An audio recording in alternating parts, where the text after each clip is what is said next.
Trial Tuesday, and we love our furry friends, but sometimes accidents happen. Attorney David Aylor joining us with what you should do if maybe someone's dog bites you. Right. It's an unfortunate circumstance that happens to a lot of people. And we get a lot of calls at my office for it. And the first thing people usually say is, hey, I got bit by a dog. But oftentimes they know the person that, the owner of the dog. Down the street, neighbor next door, or whatever. Yeah, exactly. And so they don't want to get into a tussle or a disagreement or be in a position where every day they come home, they don't want to be seeing that person out there giving them that dirty look or whatever.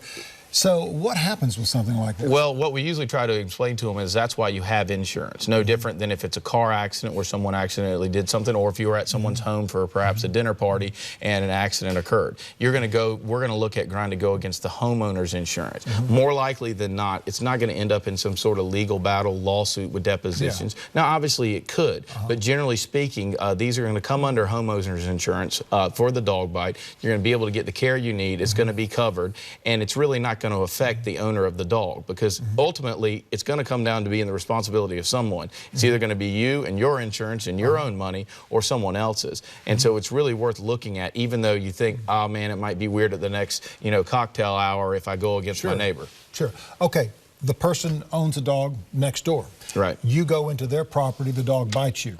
That's one case. The dog comes into your property and bites you on your property, or there's a leash law and the dog is in the street and you go to say hi to the dog and the dog bites you. Are those three totally different cases? Every case is going to be somewhat separate, but if the dog leaves their own yard, you've failed to keep it in your yard, that's absolutely still going to go against the owner. Now, when you get into the scenario where it's out in the street and you go up to the dog, there could be a defense on that regarding provoking the dog. So that's a little bit different. You also have another scenario where we see people at dog parks. Sometimes dogs will start to fight if you go in to try to break up that fight and then end up getting injured.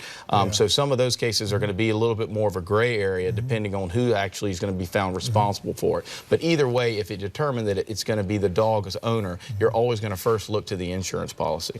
I knew about a case about 20 years ago where a dog bit a young child that was about six years old and literally left a couple of small scars, but it was just drawn out for so long because nobody wanted to take responsibility for it. And it finally came down to it that the child or the parents were awarded a certain amount, at least for the medical bills and for the possibility of some pain and suffering. It wasn't an extraordinary amount of money, but the defending attorney wanted just to stretch it out and stretch it out and stretch it out so that we would possibly forget about it. Well, and you're going to have that sometimes depending on it when there's a question on whether or not who the liability comes to, and that means basically the fault. But again, you look at that situation where you have someone that's scarred, you have medical, bills that are going to continue to pile up. A lot of times you have potential nerve damage. There's so many things that can come up beyond, I just got bit in the hand and then it goes away. Psychological too. Yeah, absolutely. The child is now grown, but the child or the young adult may still have a psychological problem around dogs or certain types of dogs. Yeah, or something that comes around later. So, I mean, you always want to make sure that at a minimum you consult with an attorney, because sometimes something will come up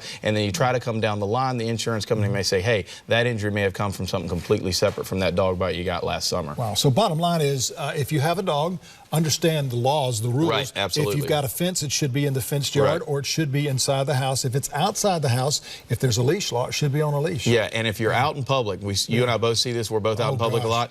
Make sure you're paying attention to your dog. You may see some friends, maybe a young lady you're interested in. Remember, you still got your dog there on your leash. So many people will start to get distracted and then it'll lead to something that'll happen right there in public, again, still coming against you as the owner. And I've actually seen guys use their dog to go get a girl. No way. To go and be introduced to a young lady. I can't believe that would ever happen. We would never do that. Thank you so very much. Stay with us. We've got more in just a moment.